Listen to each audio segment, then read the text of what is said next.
Quando chegou no 4º dia, mais ou menos, eu falei assim, olha, é o seguinte, Senhor, não tenho mais medo, porque eu sei que Cristo está em mim. Eu deixei o cigarro por ti, e eu sei que o Senhor está comigo. E se eu tiver que morrer hoje, por causa do que eu estou sentindo, eu morro salva. E, irmãos, imagine uma pessoa que não era batizada, não era membro de igreja, e tinha certeza da salvação. Eu tinha certeza da salvação. Para me dar o meu testemunho, pastor Luciano, eu preciso ser lá do começo, de quando eu nasci também. Porque, na verdade, hoje, claramente, eu vejo o quanto Deus cuidou de mim desde o ventre da minha mãe. Desde o ventre, hoje eu tenho essa noção. Quando criança eu não tinha, mas hoje eu tenho a noção de como Deus cuidou de mim desde o ventre da minha mãe. Por que eu digo isso? Eu digo isso porque o testemunho da irmã Eliana, enquanto ela falava aqui na frente, eu falava, meu Deus, é minha cópia, né? E a irmã Eliana, ela citou aqui na frente uma enfermidade, uma doença, que a gente não se ouve falar. É muito difícil ouvir. E, de repente, eu ouvi a minha irmã aqui na frente dizendo que teve mal semioto. Olha que interessante. E eu sentada, eu cutuquei alguém do meu lado e falei, caramba, eu também tive isso. E essa doença, irmã Eliana, eu entendo o que você passou, porque em mim ficaram marcas profundas. Eu também passei por essa doença, mal semioto. É claro que eu não me lembro, eu ouvi as histórias, porque como criança nós esquecemos tudo que passa, mas os pais, os tios, os parentes estão aí para nos falar. E a gente cresce com aquela história na cabeça. E você diz assim, meu Deus, como eu dei trabalho. Porque, na verdade, houve uma época em que o meu pai, passando por uma cirurgia, ele foi deitar numa espreguiçosa, debaixo de uma moreira, caiu, estourou todos os pontos, e o meu pai tinha uma cicatriz muito enorme aqui no peito, de cima a baixo, que ele precisou, com emergência, voltar para um hospital, e esse hospital ficava em outra cidade. E nós morávamos em Birigui. E a minha mãe precisou se ausentar. Claro, não posso dizer para vocês com quem meus irmãos maiores ficaram, porque eu só lembro a história que me contaram. Mas eu sei que eu, por ser pequenininha e ter aquela doença, eu fiquei aos cuidados de uma tia, que hoje é falecida. E eu ouvi uma vida inteira, irmãos, que essa tia falava o tempo todo, que eu, a Lola, porque eu não me conhecia nem por Maria nem Dolores, ela era a Lola. E ela dizia que eu havia consumido 3 colchões dela. Quando a irmã Eliana estava aqui falando, eu falei, era por causa da diarreia. E essa doença, realmente, irmã Eliana, eu fui com o meu crescer, eu fui sabendo que essa doença, ela se chama também a doença do macaco. Tá? É a doença do macaco. Essa doença, irmãos, para vocês terem uma noção, ela atinge tanto, mas tanto a vida da gente, que se ela não mata, fica consequências. Se ela não mata, ela deixa consequências. E para a honra e glória do Senhor, eu resisti a essa doença. Eu resisti. Mas eu fiquei, sim. Eu fiquei com problemas no meu corpo. E, claro, eu vou falar para os irmãos, não preciso ter vergonha, não. Mas esse lado aqui da minha nádega, ela tem um buraco fundo. Ela tem. Toda a vida eu tive vergonha desse buraco aqui. Mas eu, com o tempo, eu fui aprendendo e fui ouvindo da minha mãe, do meu pai, de todo mundo, que eu era tão magra, que essa doença, a pele gruda nos ossos. E, pasmem, para os médicos poderem aplicar uma injeção em mim, eles precisavam colocar estopa dentro de mim, para o líquido poder correr para o meu corpo. Irmãos, observam como eu sobrevivi, se não fosse Deus na minha vida. Somente Deus para fazer uma criança num estado desse, estar aqui hoje com quase 72 anos, dando este testemunho. E para a honra e glória do Senhor, eu superei. E pasmem, eu toda a vida fui uma pessoa que sempre senti muita vergonha. Eu nunca disse para ninguém o que eu tenho, o que eu passo, o que eu sou. Eu sempre fui de esconder muito, irmãos. E eu sofri com essa doença. Por quê? Porque conforme eu ia crescendo, eu estava indo para a escola, eu ia percebendo que eu não enxergava de uma visão. Essa vista minha, eu só vejo sombra. E toda a vida eu falava, meu Deus, se eu ficar cega dessa, o que eu vou fazer? Eu não vou conhecer ninguém. Eu não vou ver ninguém. Irmãos, incrível, né? Essa doença, o meu problema da visão só foi revelado eu, com 20 anos de idade. Lembro-me perfeitamente, foi na casa da minha irmã Verônica. Quando eu cheguei, meu pai estava lá, e eu confessei para eles que eu não enxergava dessa vista. Conclusão, a minha mãe faleceu sem saber que eu tinha esse problema. Mas, irmãos, deixando agora essa doença de lado, para os irmãos terem a noção de como Deus cuidou de mim, e eu estou aqui para contar a história, eu tinha meus 6, 7 anos, irmãos, e infelizmente, eu digo infelizmente, naquela época, assim, papai era pipoqueiro. Ele tinha um carrinho da qual ele trabalhava todas quarta, quinta, sábado, domingo na cidade. Era 2 quilômetros longe da Vila Bandeirante até o centro de Birigui, para vender pipoca. E ele sempre levava eu e a Dilma, né, minha irmã falecida, mais nova que eu, para ajudá-lo. E a gente ia. A Laura e a Verônica não, elas iam para passear no fute, viu, os irmãos? Lá tinha um fute que as mulheres ficavam andando no meio, os homens das laterais, assim. Elas iam e voltavam, iam e voltavam. Era ali, olha, era no fute. Mas eu e a Dilma não, a gente ia para ajudar papai, para estralar pipoca. Mas, irmãos, só que com a idade de 6, 7 anos, papai fumava aquele cigarro de palha, por ser pipoqueiro, era muita espiga de milho, né? E a gente começou a pedir cigarrinho para o papai, cigarrinho de palha. E meu pai fazia o cigarrinho de palha. Só que depois, irmãos, aquilo já não estava bom. A gente via que o papai colocava um negócio preto lá dentro. E aí a gente queria também aquele negócio preto, era fumo, irmãos. Chamava fumo. E aí o papai fazia, na inocência dele, ele fazia. E mal meu pai sabia que eu, meus irmãos menores, estávamos nos viciando. Irmãos, eu posso dizer para os irmãos que eu fumei desde os meus 7, 8 anos até aos 40 anos, quando eu me converti, quando Deus teve misericórdia da minha vida e falou, vem filha, porque hoje eu vou te dar a libertação. Só que para mim chegar a esta libertação, irmãos, vocês não imaginam o pão que eu comi que o diabo amassou, porque eu comi. Hoje ainda, eu pude fazer um mapa para minha irmã lá em casa, do grupo que eu estudava, e ela falou, eu lembro direitinho. E eu fiz um mapa para ela daquele. Irmão, vocês não avaliam o mapa que eu fiz um mapa da escola, na Vila Xavier. Eu fiz o mapa da escola, eu fiz a casa da minha madrinha, que no recreio me dava o lanchinho pela cerca. Eu fiz o mapa de atrás da escola, que eu ouvia o trem passando. O trem, irmãos, passava uma linha de trem. E eu, irmãos, naquela época, por que eu falei do papai, pipoca, essas coisas? Porque tanto eu, quanto a Dilma, quanto o meu irmão Jerônimo, nós pegávamos bituca das ruas para poder fumar. A gente não tinha dinheiro, não tinha condição. Já estávamos viciadas, nós queríamos cigarro.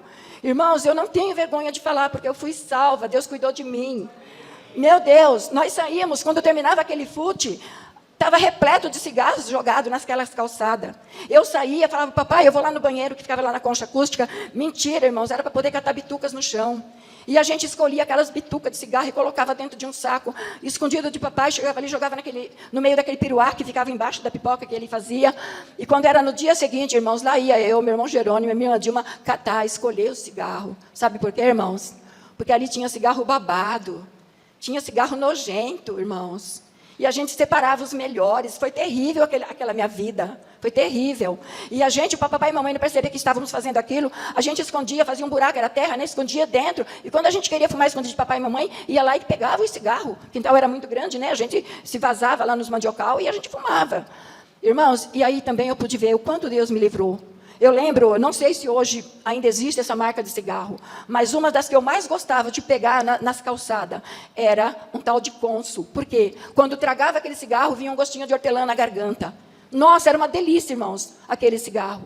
Gente, olha, só Deus na minha vida e na vida dos meus irmãos. Se não fosse esse meu Deus, eu não estaria aqui hoje para contar a história. Porque, irmãos, por que eu falei lá da linha do trem? Por quê? Porque quando eu saía da escola, irmãos, passava aquelas Maria Fumaça, sabe, que soltava brasa. Eu lembro direitinho como eu via os vagões fazendo assim, aquelas rodas, fazendo isso, e aquela fumaça e deixando. E eu falava assim, nossa, tomara que termine logo a escola, que é para mim poder ir pegar brasa ainda nos trilhos, para poder acender bituca de cigarro. Irmãos, era uma coisa terrível, como o diabo me perseguia, e eu não sentia, sabe? Era tudo muito gostoso, era tudo muito bom aquilo que eu fazia. E mal, eu sabia que até aquele ato de ir na linha do trem, acender cigarro em brasa de trem que passou, eu poderia ser cometida de um acidente ali, porque eu era criança. Eu não tinha noção do perigo. Hoje eu entendo que Deus me guardava. Irmãos, olha, e foi triste. E eu continuei fumando, e eu continuei fumando, e eu fui fumando. Irmãos, vocês não avaliam. Para que houvesse a salvação da minha vida, na vida da minha família, das minhas irmãs, Deus precisou levar minha mãezinha embora. Deus levou minha mãe embora. A gente não entendeu na hora. Só depois de anos e anos que a gente viu a maioria da família salva, a gente foi entendendo por que Deus tirou a minha mãe. Por quê?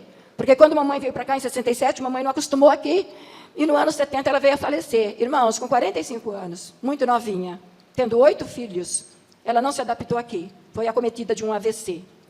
E aí, eu, a Laura, a Dilma, os demais, nós ficávamos tristes. Por quê? Estávamos de luto, irmãos, o coração estava apertado. Eu passei a sofrer da pressão alta após a morte da minha mãe. Eu ganhei essa enfermidade de pressão alta também, porque eu ia trabalhar e não trabalhava. Eu ficava o tempo todo na enfermaria com a enfermeira cuidando de mim na firma. E quando saía de lá, eles ainda iam levar até minha casa, porque eu não tinha condições de trabalhar. Tamanho foi o grau de problema que eu peguei com a morte da minha mãe. E papai já frequentava a igreja do bairro do Limão. Eu acredito que a maioria conhece a igreja do bairro do Limão, papai frequentava lá. E ele chegou para mim, para Laura, para minhas irmãs, e falou assim, olha, vocês estão com o coração de luto, vocês estão tristes, vamos lá na igreja comigo? Ele disse, tá bom, a gente não tem para onde mesmo, porque nós íamos em salão de baile. Eu, a Laura e demais irmãos, nós íamos em festinhas, em salões mesmo de baile. E era muito bom, era muito legal tudo aquilo, mas de repente estávamos de luto. E papai foi usado por Deus. E lá fomos. Irmãos, foi ali que começou a minha luta espiritual. A minha batalha espiritual começou ali, quando eu adentrei o bairro do Limão. E Deus colocou ali 5 irmãs naquele banco, colocou o pastor Paulo, dirigente da Escola Bíblica Dominical, colocou a Ailton também, que trabalhava ali no bairro do Limão, como também superintendente naquela época, falava assim, né, da Escola Dominical. E quando nós saíamos daquele banco, às 5, as irmãs comentavam, olha, aquele neguinho está interessado em alguma dia da gente. Aquele neguinho, a minha irmã Dilma, que faleceu, falava assim, ai, tomara que seja eu. Ela gostava de um criolinho, para você ver, a minha irmã Dilma. Ela gostava muito, muito. Aí ela falava assim, tomara que fosse eu. Gente, mas não era Dilma. A prova até hoje que vocês estão vendo aí era eu, a escolhida. Que Deus me colocou, Ailton, na minha vida. E não vou dizer que ele não sofreu, ele sofreu muito. Ele sofreu muito, porque, irmãos, o diabo, ele é tão sarcástico, que eu nunca deixei de fumar. Eu sofri demais. O que eu comia, e chupava bala de hortelã, que o próprio Ailton falava assim, você vai ficar com problema no coração, porque o hortelã faz mal. Mas não é, porque ele ia me buscar na firma e eu estava cheirando cigarro. E agora, como é que eu vou receber meu namorado cheirando cigarro? Só que eu creio que ele sentia cheiro, sim, mas pelo amor que ele tinha por mim, ele superava. Me casei com a Ailton, irmãs. Todo mundo sabe que eu casei, já vou 49 anos de casada. Mas, irmãos, na minha lua de mel, eu fumei dentro do ônibus. Naquela época não era proibido. Os irmãos têm uma noção de como eu era viciada. Irmãos, tem muitos hoje que falam assim, não, você fuma porque você é sem vergonha, você não larga do vício porque você não tem vergonha na cara. Irmãos, não é, eu passei por isso, eu sofri muito. Eu sofri demais com esse vício do cigarro. E olha, irmãos, no próprio ônibus, Ailton toda a vida sempre foi muito dorminhoco, né? Tanto para ir quanto para voltar. Bem, você está dormindo? Então, fica lá atrás que eu vou lá na frente. E lá na frente eu acendi o cigarro e soltava a fumaça. Em pleno quarto de hotel, em Poços de Caldas. Eu falava, bem, vai lá ver televisão, porque o que a turma não vai falar? Bem, a gente não sai do quarto. Eu induzia a cabeça dele. Irmãos, o Ailton saía e eu ficava numa frestinha assim que dava para ver lá no corredor, no fundo da sala de televisão. E eu subia no banheiro e fumava e jogava a fumaça para fora. Enchia de talco e desodorante para ele não sentir o cheiro. Irmãos, minha vida era um inferno, minha vida era um inferno. E eu não percebia isso. Eu estava sendo usada pelo inimigo demais da conta. Irmãos, olha, e continuei com o vício do cigarro. Os filhos vieram, ele ia trazendo aqui para esta igreja, para o pastor Paulo, cuidar. Eu não vinha, eu gostava de ficar em casa porque eu queria ter a liberdade para ficar sozinha e fumar à vontade, até que ele voltasse à noite. Irmãos, foi triste, triste, triste. Até que, fumando, mudando, parecia uma cigana para mudar de casa, eu vim cair na casa da minha sogra depois de um roubo na nossa casa em Jandira, que levaram tudo, ficamos sem nada. E ali nós íamos para a casa da minha sogra. E ali também, irmãos, foi ali que Deus falou comigo, que o Espírito Santo de Deus falou comigo. E foi ali, irmãos, que eu dei um basta para tudo aquilo. Eu lutei contra. Porque eu vinha na igreja, irmãos, eu passava vergonha, eu queria levantar a mão. Era cada hino lindo, Cristo vai hoje passar, levanta a tua mão, e eu não levantava. E eu queria levantar a mão, mas eu era presa, eu era amarrada, eu não conseguia. E como eu queria, eu falava, meu Deus, o dia que eu levantar a mão para aceitar Jesus na minha vida, esse dia vai ser um dia de festa. Irmãos, esse dia para mim não aconteceu, porque Jesus, ele fez uma obra na minha vida tão extraordinária, que não foi dentro da igreja, não foi. Quando eu saí da casa da minha sogra, até brigada com a minha sogra, né, por causa dos vícios, porque ali na minha sogra, eu também já estava entrando no vício da pinga, da cerveja. Eu estava me embriagando já, e eu vi que eu estava de mal a pior, e eu não podia, eu tinha 3 filhos, eu vinha na igreja, eu queria aceitar Jesus, e eu não conseguia. E ali naquela casa eu era usada assim para mentir. O diabo é o pai da mentira, né? Eu mentia. Bem, deixa dinheiro. Eu quero comprar carcaça de frango. Olha só o que o diabo dava, carcaça de frango. Porque as crianças pequenas gostavam, os filhos pequenos gostavam. Mentira, irmãos. As crianças quase nem via carcaça de frango. Quem comia era eu, minha sogra, o meu irmão, a minha irmã, e que ia ali para poder participar no quarto da minha sogra com tudo aquilo ali. Irmãos, eu sofri muito na minha vida com os vícios. Eu sofri demais. E ali, então, quando eu percebi que Deus estava falando comigo, passei muita vergonha, aqui na igreja mesmo, minha cara caiu no chão, aqui nesse altar, irmão, onde eu estou. A minha cara caiu no chão, foi como se eu fosse lá, que nem o Lázaro disse, vai lá em Deuteronômio, no capítulo 8, desce do salto. Eu aceitava os convites das programações especiais da igreja. Olha, vai ter um culto de batismo, olha, vai ter uma festa, olha, vai ter, eu queria ir. E eu sentava, eu vinha toda bela e bonita, maravilhosa, sentava no banco, e num culto lindo, a igreja super lotada, os frutos do amor cantando. E eu estava ali como convidada, não como membra, nada. Convidada, mais uma vez, buscando Deus na minha vida. E os frutos do amor começou a cantar um hino, irmãos. Oh, irmãos, quanta humilhação eu passei naquele dia. Quanta vergonha eu passei. Até hoje, quando eu me lembro, eu falo, Pai, como é que o Senhor permitiu que eu passasse por isso? Mas Ele permitiu e eu passei. Eu passei, irmãos. O Frutos do Amor começou a cantar aquela música. Bem-vinda, família, é bom estar aqui. Quando o Frutos do Amor começou a cantar esse hino, a Paula Mirceia desceu, foi lá, me pegou pela mão. Eu toda bonita, maravilhosa, subi com ela aqui em cima. E o meu ego subiu lá em cima. E no meu coração eu dizia assim, ela quer mostrar para todo mundo que eu sou sobrinha dela. Ela quer mostrar para todo mundo que o pastor é o pai dela, é o meu cunhado. Irmãos do céu, que como assim, fração de segundo, eu fui para o céu e desci no inferno, irmãos. Tamanha foi a vergonha que eu senti.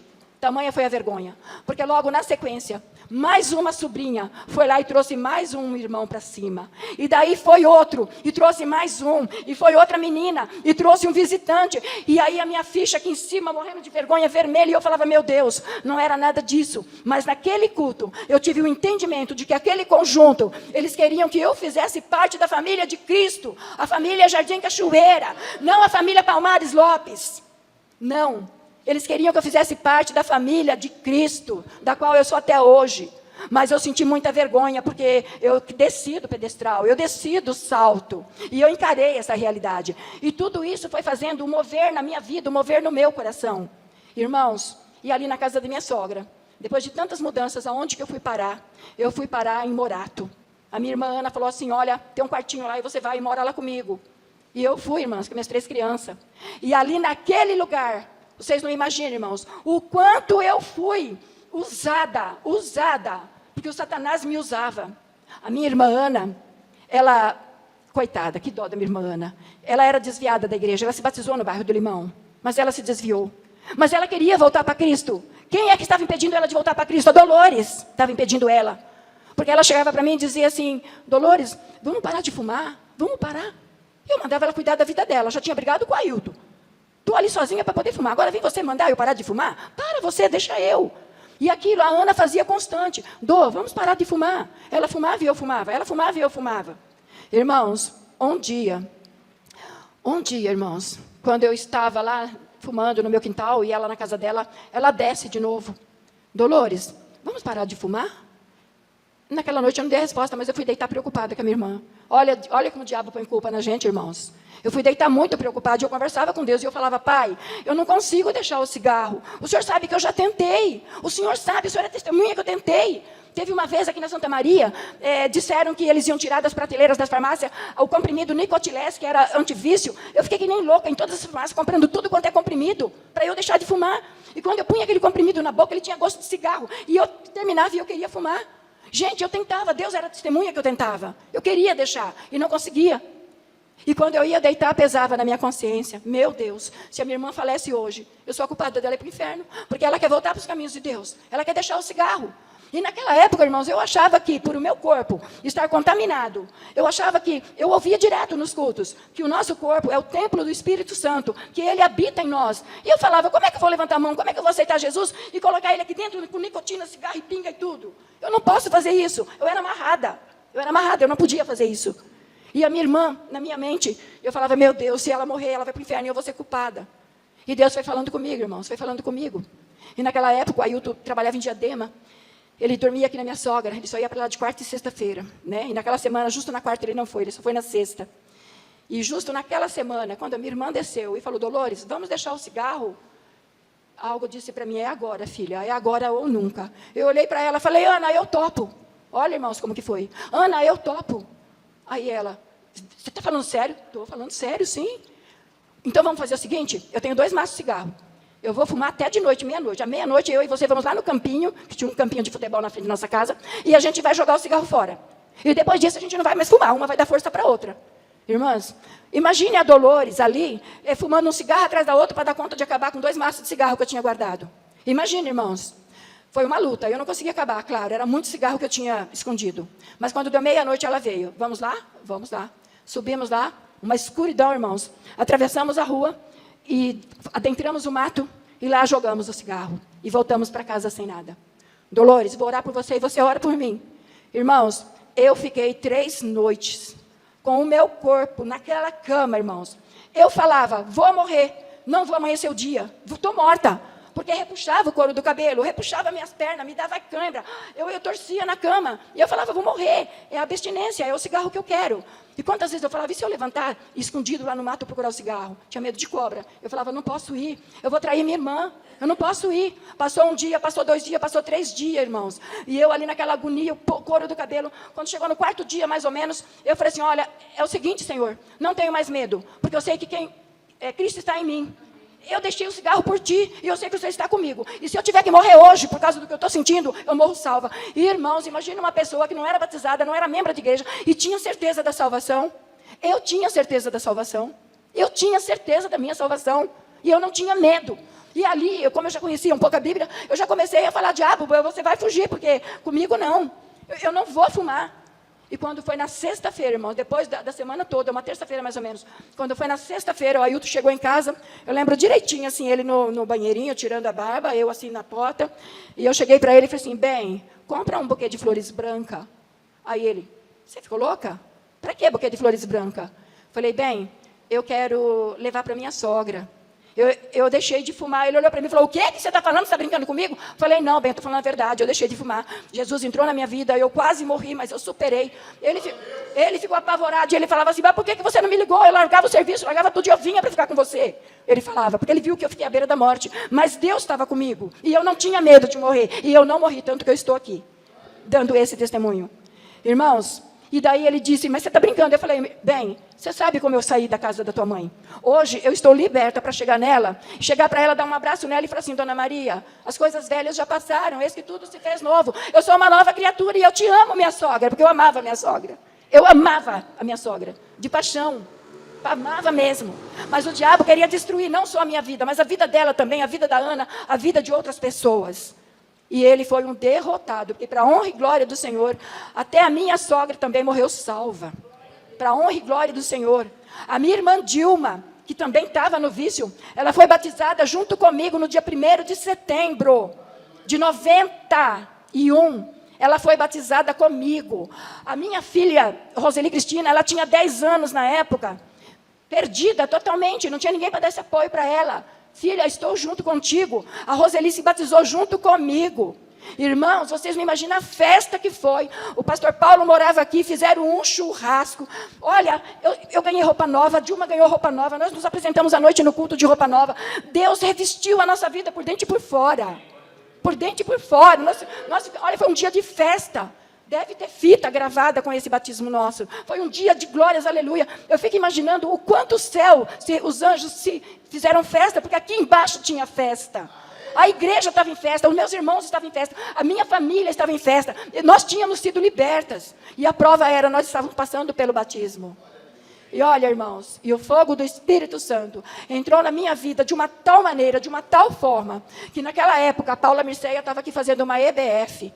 Uma pequena EBF, a Paula. Irmãos, eu trazia de Francisco Morato 10, 12 crianças de trem. Pegava ônibus e chegava aqui com aquelas crianças. Teve cultos que nós precisamos sair daqui para assistir batismo, lá na igreja de Morato. Dos meninos que vieram aqui, aceitaram Jesus e o trabalho que fizemos com ele. Até hoje, eu mantenho correspondência com uma amiga minha, que também está firmada até hoje, porque ouviu a voz do Senhor através da minha vida. E olha, irmãos, motivo de grande alegria.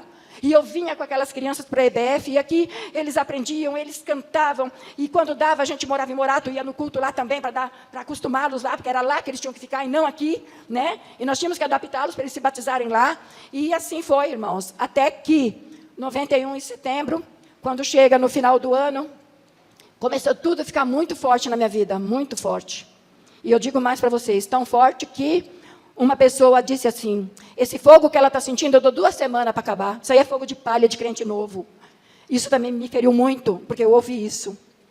Isso aí é É fogo de crente novo, deu 2 semanas para acabar. Irmãos, não acabou, continuou. Vim aqui, passei outra vergonha na igreja, porque eu não conhecia bem a igreja, batizei em 91, aí no finalzinho do ano teve a assembleia para a diretoria, e de repente quando fala, ó, o cargo de criança está na mesa, aí eu levanto a mão sem entender nada, e aí quando o pastor fala, e a Miriam, vai ter que esperar, porque no final a gente volta nesse assunto, já está no outro. Aquilo para mim foi um não, a minha cara avermelhou, eu fiquei morrendo de vergonha. Meu Deus, mas eu fiquei morrendo de vergonha. E quando terminou, entre aspas, né, no final, colocaram eu de novo para falar. E eu falei assim, não, é que vocês estavam falando que o cargo de juniores ia ficar sobre a mesa. E eu quero dizer para vocês que eu sou nova aqui, me batizei em setembro, para o ano de 92, né? Eu falei assim, olha, eu queria dizer que, se puder, eu pego esse cargo. Mas de uma coisa eu tenho certeza. Eu não vou navegar sozinha. Jesus vai comigo. Ele vai remar o barco para onde Ele quer que vai. Irmãos, e o meu ministério com o departamento infantil na igreja, 28 anos. 28 anos. Até que começou a aparecer os problemas da enfermidade. E aí, mais uma vez, olha Deus falando comigo e usando irmãos aqui na frente. Quando a irmã Eliana dizia assim, olha, porque a água veio no tornozelo, porque a água veio até aqui, porque a água chegou na cintura. E eu digo para vocês que a água para mim, ela chegou até o pescoço. E quando chegou até o pescoço, Deus fez assim, ó, filha, vem, agora eu cuido de você. Ele disse, agora eu cuido de você. Porque estava difícil, os irmãos aqui testemunham que estava difícil eu sair do departamento infantil. Houve assim sei lá, eu não sei se os professores estavam com medo de assumir o meu cargo, mas eu cheguei, vir à frente, e eu falei, irmãos, não tinha criança como hoje aqui, né? E eu falei assim, irmãos, eu não quero, eu não estou bem realmente, eu preciso me tratar, eu não estou bem, e eu não posso voltar a trabalhar com as crianças, porque eu fui pegando aqueles sintomas que eu estava tendo, né? E um deles foi muito forte, que eu estava subindo a escada, a Paulinha, eu não sabia que era a Paula, mas eu vi uma mãe subindo com criança. E quando eu vi a mãe subindo, ela entrou, e eu parei a escada, e eu falei, deixa essa mãe lá, porque eu tenho que me repor, eu estava com uma dor no peito. Eu falei assim, olha, eu vou, porque enquanto eu não subir, essa mãe não vai descer de lá, porque as crianças estão sozinhas. E olha, irmãos, quando eu me repus, eu subi. E quando eu chegava na classe, eu dizia assim, crianças, 5 minutos para vocês falar o que almoçaram, o que comeram, conta para o seu coleguinha, sabe? Mas não era uma forma de entrosá-los e de, ao mesmo tempo, eu me refazer da subida que eu tive. Então, Deus foi me mostrando, através dos sintomas, que eu não poderia mais continuar. E foi muito difícil para mim sair, né? Tem irmãos ainda, alguns irmãos já sabem do meu testemunho, mas tem alguns aqui, ainda que não tem o final do meu testemunho, eu vou dar. Mas eu conto para os irmãos que Deus está comigo. Deus, Ele continua trabalhando comigo. Porque eu cheguei a dizer que eu não queria ter um infarto perto das crianças, na frente deles, e eles ficar com trauma para o resto da vida, porque as crianças me amavam muito. Imagina uma tia caindo na frente deles e eles sem saber o que fazer. Mas, irmãos, durante 28 anos, eu nunca fiz corpo mole. Tinha domingo que eu ia para Santa Cecília, lá naquele largo lá, debaixo daquele viaduto, ruim, tomava soro. Quando me davam alta, bem, você vai para casa? Não, o departamento está me esperando. Quando eu chegava aqui, subia 2, 3 irmãs para ficar comigo, porque eu nunca trabalhei sozinha. Eu sempre tive uma equipe, sabe, que estava comigo. Se eu falar que eu trabalhei sozinha, eu estou mentindo, e Deus é testemunha que eu não faço isso. Eu tive pessoas que trabalhou comigo, a igreja trabalhou comigo, os irmãos trabalharam comigo. Esse ministério só teve sucesso, porque a igreja andou junto comigo. Porque junto comigo, quem estava regendo o barco era Cristo, era Jesus, não era eu. Eu estava sendo apenas um instrumento de uso nas mãos deles. E aí, irmãos, veio a pandemia, fechou-se tudo, me acomodei cada vez mais. De acordo conforme eu estava recebendo os diagnósticos, a irmã Zaira e a irmã Vera me acompanhou o tempo todo, né? A irmã Zaira com uma sabedoria tamanha, que eu agradeço a Deus por aquela vida. Até hoje, se eu estou aqui, ela disse para mim, deixa o Espírito Santo te conduzir, não é você que vai falar, é o Espírito Santo de Deus. Foram essas palavras que eu ouvi da irmã Zaira aqui hoje. E ela dizia, até na posse que teve, ela falou, não vai para você não sofrer, fica na tua casa, porque o que os olhos não vê, o coração não sofre. E do jeito que você está acostumado a subir para pegar posse, se você ficar na igreja, você vai chorar e você não vai aguentar. Então, fica em casa. Então, eu fui, irmãos, sofri bastante, chorei bastante, fui bastante orientada para conseguir caminhar, porque eu estava mesmo no estado muito deplorável. Mas, irmãos, saindo daí, agora, desse testemunho, por que eu estou dizendo isso para os irmãos? Porque a partir do momento que eu comecei a fazer os tratamentos, né? Primeiro foi a ortopedia com a minha mão, que está aqui. Não vou dizer para vocês que ela está linda, maravilhosa, não, porque ela tem me dado muito trabalho, tá, irmãos? Mas também eu sei que amanhã mesmo vou estar marcando ortopedia para continuar o tratamento com fisioterapia, né? E acupuntura. Mas eu não posso operar. Por quê? Porque quando o médico, tudo aí começou aí, quando o médico me encaminhou para operar a minha mão, irmãos, Olha como Deus falou comigo e como Deus estava comigo. Esse Deus é tremendo na minha vida. Esse Deus é lindo. Como eu queria, eu espero que eles estejam também invadindo a alma de vocês, para vocês sentirem o que eu sinto ao dar esse relato.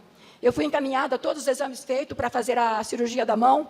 Aí, quando chega lá, desde as 8h30 da manhã, teve um enrola lá, e era 1h30. Tenho fotos da Roseli almoçando, que era minha acompanhante, e eu ali já esperando aguardar para a cirurgia. Só que não vinham, e quando 3 horas mais ou menos veio a enfermeira, eu estava muito nervosa, já fazia mais de 16 horas que eu estava em jejum, né? E sem se alimentar, e sem ser medicada, sem nada. Qual é o corpo que aguenta, irmãos? Não tem corpo que aguenta. E daí a enfermeira entrou para pegar os meus papéis para levar, né, para o centro cirúrgico. Aí a minha filha falou assim, escuta, não vai medir a pressão dela? A enfermeira falou, não precisa. A enfermeira falou, não precisa, porque, na verdade, eles fazem isso lá na hora, tá? Aí a minha filha ainda falou para a enfermeira, mas escuta, ela tem o remédio na bolsa, ela não pode tomar? A enfermeira falou assim, não, é o diabo falando, irmãos. A enfermeira falou assim, não, ela não pode tomar uma gota d'água, ela já vai passar pela cirurgia. Olha o medo de tomar. Essa cirurgia veio acontecer 5h30 da tarde, irmãos. Veio acontecer, não aconteceu. Para honra e glória do Senhor, não aconteceu. Quando foi 5h30, me levaram para o centro cirúrgico. Irmãos, pasmem. Me levaram naquela sala gelada, mas gelada, apenas só com aquele pano branco para ser operada. Colocaram a minha mão aqui, marcou com caneta onde ia ser cortada. O médico não estava ali, estava na sala aguardando o anestesista me anestesiar. Aí o anestesista fazendo todo o processo em mim. Aí quando ele chegou aqui, que ele colocou um aparelho aqui, colocou aqui na minha mão também, eu fechei as mãos, né, tinha fechado as mãos, que ele mandou fechar para apertar, né? E daí para aparecer a veia. Aí quando eu apertei a mão, a hora dele aplicar a anestesia, ele falou assim para mim, olha, eu vou te dar uma anestesia e você vai dormir. E você não fique com medo, porque qualquer coisa, eu estou aqui do teu lado, na tua cabeceira, para te socorrer. Então você fique em paz, porque eu vou estar aqui. Eu não vou sair 1 minuto de perto de você. Quando ele falou assim, irmãos, eu abri a minha boca. E eu falei, doutor, minha pressão está alta. Foi Deus quem abriu minha boca, não fui eu. Porque a minha irmã Verônica falou, quem é que está numa situação dessa, já, que vai abrir a boca para falar alguma coisa com o médico? Senhor, estou nas tuas mãos e pronto. E eu abri a boca. E eu só falei isso, doutor, minha pressão está alta. Aí ele olhou para mim e falou assim, mas por que você está falando que está alta? Ele perguntou para o meu anestesista, por que você está falando que está alta? Aí eu falei assim, olha, é porque eu não estou conseguindo abrir a mão. Eu falei, não estou conseguindo. E o problema é nessa mão, hein? E era essa que eu não conseguia abrir. Aí ele falou assim, não, então vamos medir. A hora que ele veio medir a minha, que ele tirou o aparelho aqui, colocou um outro aparelho que é o de medir pressão, quando ele mediu a minha pressão, irmãos, estava 21/11. Ele veio na frente, olhou para mim e falou, olha, você não vai ser operada, não. Aí eu falei, não. Ele falou, não, eu vou chamar o médico. Eu vou chamar o médico porque é contra a lei, é contra a ética. Nenhum médico pode operar um paciente com essa elevação de pressão. Não pode. É lei, é artigo, não pode. Aí veio o anestesista, olhou para mim e falou, Dolores, você não vai ser operada hoje. Mas vamos fazer o seguinte, você vai sair daqui agora, vai para o pronto-socorro, eles vão cuidar de você lá, vão te dar alguma coisa para você comer, para você sair do jejum, vão fazer abaixar a tua pressão, e você vai procurar um cardiologista com urgência. Esse foi o recado daquele hospital. E aí procuraram saber ali no pronto-socorro por que tinha acontecido tudo aquilo, e ficou que a enfermeira não mediu minha pressão. E aí as enfermeiras que estavam me atendendo, dá o nome dela, porque não pode ficar assim. Ela não poderia ter te levado para o centro cirúrgico sem ver a tua pressão. Mas eu não sabia de nada, irmãos. Nós somos leigos com a medicina. É depois que os fatos acontecem, irmãos. E que Deus, mas acontece mesmo, para que Deus mostre para você o teu valor, como Ele cuida de você. Deus é tremendo nas nossas vidas. E ali, irmãos, o que aconteceu? Cuidaram de mim tudo, houve uma discussão entre eles, tá? O próprio hospital, com 3 semanas, estaria me levando de volta para a nova cirurgia, porque a falha foi deles, tá? Porque a menina falou, não, ela poderia ter tirado a pressão da sua mãe e ela ter tomado o remédio. Era só ela ligar na tomada, porque estava sem bateria. Mas ela poderia ter ligado na tomada. Então, a enfermeira falhou. E falhou mesmo, irmãos, mas não fiquei sabendo por eles, não. Com 3 semanas, eles queriam que eu voltasse para operar. Só que daí eu já tinha desistido da operação, já não queria mais. Eu fiquei com medo, irmãos. Olha, juro, eu fiquei com medos. Porque, na verdade, Deus ali falou comigo, sem antes eu ouvir relatório médico. Deus já havia falado comigo, porque eu ouvi a voz dizendo assim, filha, eu estou te tirando como no dia do holocausto, quando Abraão levou Isaac para sacrifício. Irmãos, foi assim que eu me senti. Os irmãos que vêm de terça-feira aqui já ouviu esse meu testemunho, né, irmão Roberto? Já ouviu esse testemunho? Porque foi assim que eu me senti. como Isaac no holocausto, e de última hora Deus, não faça isso agora. Ela vai sair dessa sala gelada, porque ela não vai passar por esta cirurgia. Eu senti ali um milagre na minha vida, Deus na minha vida. Eu senti Jesus caminhando comigo, e eu fui para casa. E depois de uma semana restabelecida, fomos procurar o cardiologista, juntamente com a Roseli.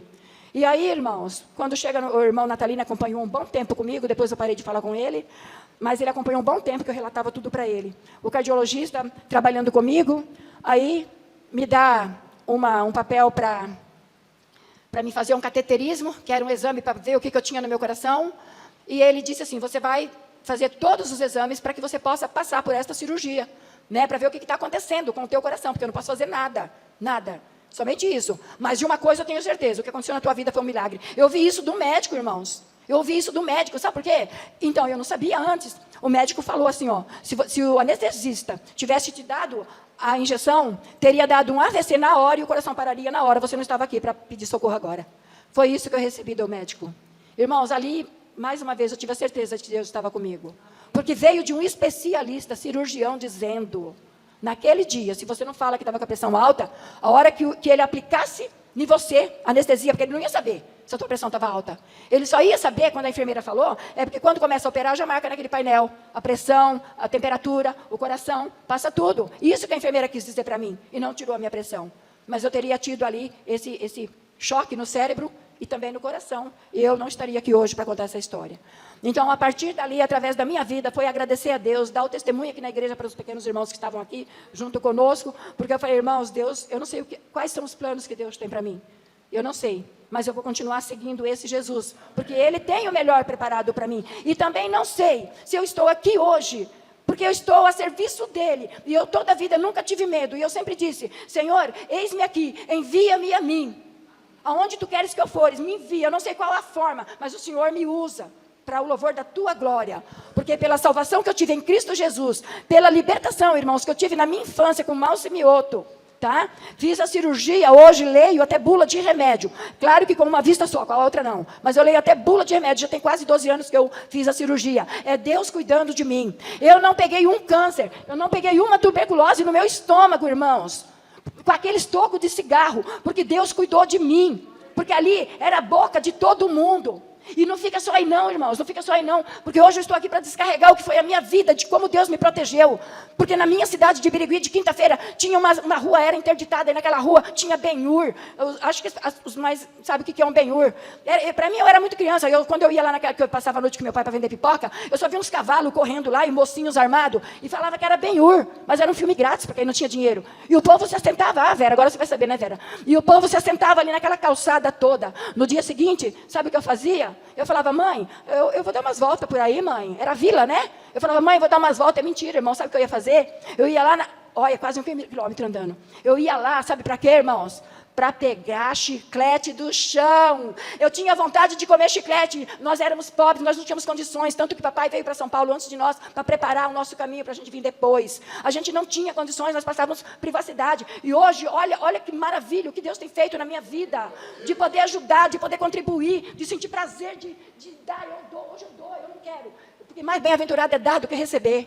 Hoje eu sou uma pessoa que eu gosto de dar. Eu prefiro dar do que receber. E naquela época, irmãos, chegava naquele asfalto duro, aquele calor de interior de 30 graus, pegava o chiclete ali, ó, o chiclete puxava tudo de quente, e eu catava ali, catava outro, punha na boca, mastigava, jogava as pedrinhas fora, irmãos, para limpar o chiclete. E eu só pegava os cor-de-rosinha porque eu gostava do gosto de tutti-frutti. Por isso que hoje eu não deixo faltar chiclete na minha bolsa. Hoje eu posso comprar, eu posso dar o chiclete, porque isso marcou a minha vida no passado. Irmãos, aí eu pergunto para vocês, irmãos, pensem, como é que Deus não me tirou a vida? Com um câncer? Com uma tuberculose? Como que Deus? Até hoje, irmãos, eu nunca fiz uma endoscopia. Por causa dos remédios fortes que eu estou tomando, eu comecei a ter um refluxo igual a Paula, e eu procurei lá um médico, e ele falou, não, você vai fazer uma endoscopia. Quando ele me deu o papel, eu tinha que tomar, porque hoje, irmãos, é assim, tá? Se eu tiver uma dor de barriga, correr para o pronto-socorro. Se eu tiver com uma infecção, correr para o pronto-socorro, é tudo emergência. Porque não é qualquer remédio que eu posso tomar, não é qualquer coisa que eu posso comer. Irmãos, eu estou sendo assim, olha, lapidada por Deus para que eu possa viver. Lapidada. E eu vejo assim a mão de Deus sobre mim, cuidando de mim a cada dia, a cada segundo. Isso é incrível o que eu tenho vivido na minha vida. E eu digo mais, irmãos, Não peguei doença. E quando eu recebi essa folha, eu escrevi assim, ó, tinha que ir para o hospital, tá, irmãos? Tudo tem que ir para o hospital. Eu falei, eu não vou para o hospital fazer endoscopia, coisa nenhuma. E eu escrevi, ó, não vou, não quero ir, não vou, não quero ir, não vou. Faz 15 dias que eu rasguei e joguei fora. E não fiz endoscopia, não tenho nada no estômago, nunca senti dor no estômago. Pergunta para o Ailton quantas endoscopias ele já fez, umas 10, e sofre do estômago. E tomava junto com o pastor, né, aquele omeprazol direto. Irmãos, eu não tenho nada no estômago. E sabe o que é isso? Milagre de Deus. Milagre de Deus na minha vida, cuidando de mim. Porque eu poderia ter tido isso e até muito pior, e já ter ido há muito tempo embora, se Deus não estivesse cuidando de mim. E a cada dia que eu amanheço, eu vejo que Deus, Dolores, você tem mais um dia, agradeça, porque eu sou contigo. E aí, irmãos, fui para o cateterismo, né? E quando eu fiz o cateterismo lá, o braço tudo roxo, tudo danado. Ali também eu tive uma emergência, porque quando me deram alta, a enfermeira veio tirar, quando ela tirou o sangue, voou para tudo quanto é lugar. Tive que voltar para a máquina de novo, ficar mais 1h30 ali. Irmãos, minha vida não tem sido fácil ultimamente, sabe? Mas Deus é comigo, Deus é comigo. E eu só sei o seguinte, irmãos, o diagnóstico, a própria médica já falou para mim, antes mesmo de levar eu para a Rose, né? Falou assim, olha, o seu problema no coração é grave. Você vai ter que passar por uma cirurgia. E eu falava, mas doutora, eu vou precisar, se você não passa, você vai embora. É melhor você fazer e garantir a tua vida do que você não fazer. E tá bom, irmãos. E começou a luta. Todos os exames feitos, todos os exames preparados. Até que a Roseli ia viajar com o Douglas e as crianças. Pediu para mim esperar o ano que vem, que é o janeiro. Eu acho que ela tinha medo de viajar e alguma coisa acontecer comigo e eu ficar numa mesa. E ela falou, mãe, espera para resolver isso o ano que vem. E na minha mente dizia assim, não, eu quero uma resposta. Você está com problema, você está sabendo que você está passando mal. Como é que você vai ficar esperando o outro ano? Você tem que ter uma resposta. Porque eu tendo uma resposta, eu também tenho uma resposta, irmãos. A partir do momento que eu tenho uma resposta, eu também posso optar, entendeu? E daí eu falei, não, Roseli, eu quero ir. E quando eu cheguei lá no médico, irmãos, quando eu cheguei lá no cardiologista, cirurgião, 8h30 da manhã, mais de 40 passando ali para fazer compasso, marca compasso, não sei o quê. Para mim, nem cogitaram isso. E daí aí o computador do médico não lia, já estava ali parede e meia com os salvá-los. E o médico só deixou nós na sala e foi lá dentro do hospital levar. Aí voltou e falou, vocês aguardam, porque eles vão ler o CD e depois eu trago o diagnóstico. Enquanto isso, eu vou atendendo os pacientes. Eu só sei, irmãos, que ali eu temi na brasa. Eu fiquei com medo, porque o Ailton é meio estouradinho, né? Eu fiquei com um pouco de medo. Ele queria brigar com o médico. Eu falava, não faça isso, porque a vida é minha. O médico vai ficar com raiva de você e vai matar eu. Eu falava para ele, sabe? Para ele entender que o caso era sério comigo. E eu falava, não vai. E eu só sei que ele aguentava firme. Eu só sei, irmãos, eu fui sair daquele hospital ali para ter o diagnóstico do médico 2h da tarde, desde as 8h30 da manhã. 2h, quando eles nos chamou. E ali a Rose, naquele dia, não pôde ir comigo, né? E ela, mas fez videochamada, ela não me deixa, a Rose não me deixa. Ela e o Ailton estão em cima de mim, não deixa eu subir morro, não deixa eu ir para lugar nenhum, eu tenho que estar junto comigo. Porque para um médico é grave o meu estado, né? Então eu tenho que ter todos esses cuidados da família junto de mim, né? Estou até mais livre hoje, porque ele não está aí, a Rose também não, eu estou com mais liberdade para falar, porque perto deles eu não sei se eu estaria continuando, não. Mas eles estão com muito cuidado mesmo. Mas, irmãos, concluindo esse testemunho, o médico passou para mim o seguinte, a Roseli no vídeo, chamada com ele e o Ailton, eu ali sentada. Irmãos, imagina a tia Dolores, imagina a irmã Dolores, imagina eu ali sentada com uma máscara aqui e os lábios faziam assim lá dentro, ó, de nervoso. Os lábios faziam assim de nervoso, com tudo que eu ouvia do que eu ouvia. É triste para uma pessoa enferma estar ouvindo todo este relato. E ali estava. Inclusive, teve uma hora que o Ailton perguntou assim, mas doutor, essa cirurgia pode ser assistida? E o médico falou assim, não, você está doido? Ninguém aguenta, são 6 horas ou mais de cirurgia. E ali o médico explicou para o Ailton e para a Rose, no vídeo chamada, que esta cirurgia, como que ela chama? Ai, meu Deus, ponte de safena. Ele falou que rasgaria aqui o peito em cima das mamas, era o corte muito profundo, e que a cicatrização demoraria, por causa da minha pele já flácida, porque era tudo pergunta que a minha irmã fazia e eles respondiam. E daí o médico falava assim, olha, Roseli, a tua mãe, ela tem chance. Eu tenho chance, tá, irmãos? A minha mãe, a sua mãe, ela tem chance. A garantia dela fazer essa cirurgia, ela pode estar vivendo mais 10, 12 anos. Claro que com cuidados, depois passando com a gente, tá? De 6 em 6 meses. E ela tem chance. Então, entre não fazer e fazer, o melhor é ela fazer. Mas o meu coração estava, não quero. Eu estava com medo, eu estava tremendo dentro daquela máscara. Irmãos, avalia Dolores ali, eu estava terrivelmente abalada. E daí, eles continuavam conversando e mais perguntas faziam. E daí entrou a questão, irmãos, entrou a questão. Mas, doutor, a Rose falou, doutor, eu quero saber como é que fica o caso dela, porque, na verdade, ela tem problema no rim. Tá? Os irmãos aqui, tudo começou com problema no meu rim. 40% só funcionando. Chegar lá nos 15 é hemodiálise. E eu, passamos pela experiência aqui do Roberto, marcou muito minha vida, né, Cleide? O Roberto, eu peguei trauma, e eu falava, eu não quero fazer hemodiálise. Eu não quero fazer hemodiálise na minha vida. E eles ali conversando, e eu tremendo. E o médico falou assim, olha, Rose, é o seguinte, Roseli, agora complicou mais, porque, na verdade, a tua mãe ficando 5, 6 horas na cirurgia, de 6 para 7 horas na cirurgia, quando ela sair, já não tem um tempo para UTI. Ela vai ficar muito tempo na UTI. Quer dizer, isso se eu passasse, né, irmãos? E depois, ela vai continuar internada para tratamento, não sabemos quanto tempo. Aí, pronto, irmãos. Veio a resposta que eu queria dar, que aliviou meu coração, irmãos. Oh, resposta abençoada de Deus, irmãos. Antes do Natal, eu tive um diagnóstico. E eu pude dar a minha resposta. Aí o médico foi e falou assim, olha, é o seguinte, só que, após a tua mãe fazer a cirurgia, ela vai ter que passar por 3 hemodiálise. Eu falei, gente, eu vou ter que passar. Aí eles questionavam e o médico dizia assim, não, porque o organismo dela vai estar parado. Então, vai parar tudo. Como ela tem só 40%, talvez até menos agora, ela vai ter que passar por 3 hemodiálises. Quando ele falou isso, pronto, a resposta no meu coração já estava metade firmada, Mércia, metade. Mas quando ele abriu a boca e falou assim para o Ailton e para a Rose, já pegando o nome deles no computador para a cirurgia, que seria agora 1º de janeiro, tá? Já pegando o nome dos dois, autorizando a minha cirurgia. Ele já assinou o nome deles lá e falou assim, olha, e é o seguinte, não podemos garantir que o rim dela volte a funcionar após a cirurgia. Ela pode tanto voltar como não. E ela pode ser uma hemodiálise, sei lá, para o resto da vida. A partir daí, o meu coração se acalmou, estou em paz. Estou, pastor Luciano, à mercê de Deus. Igreja, eu estou à mercê de Deus. Eu não achava que o Natal eu passaria aqui com vocês, eu passei. Eu não achava que eu passaria o Ano Novo, eu passei.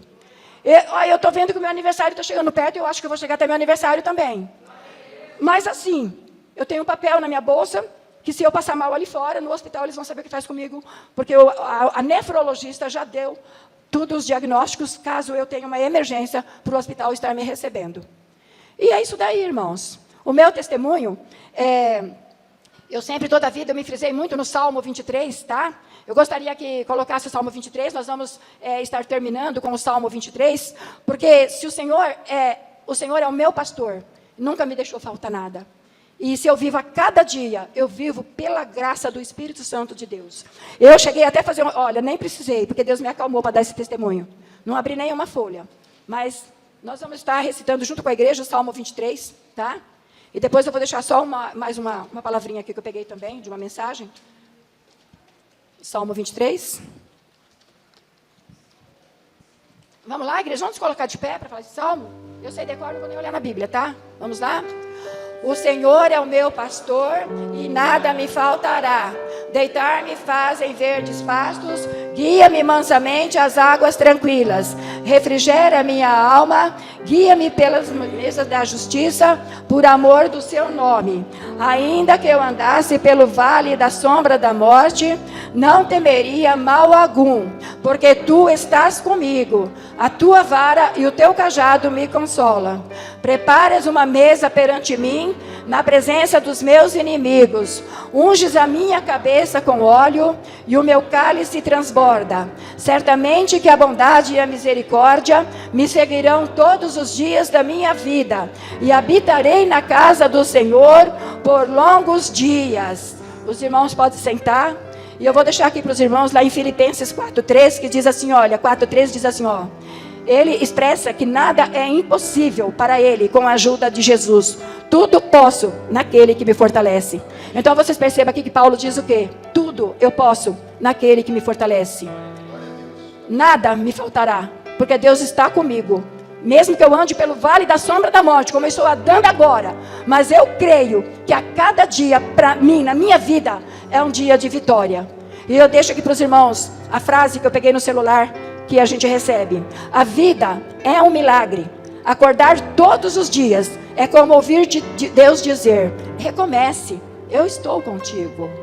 Olha que coisa mais linda, o dom da vida.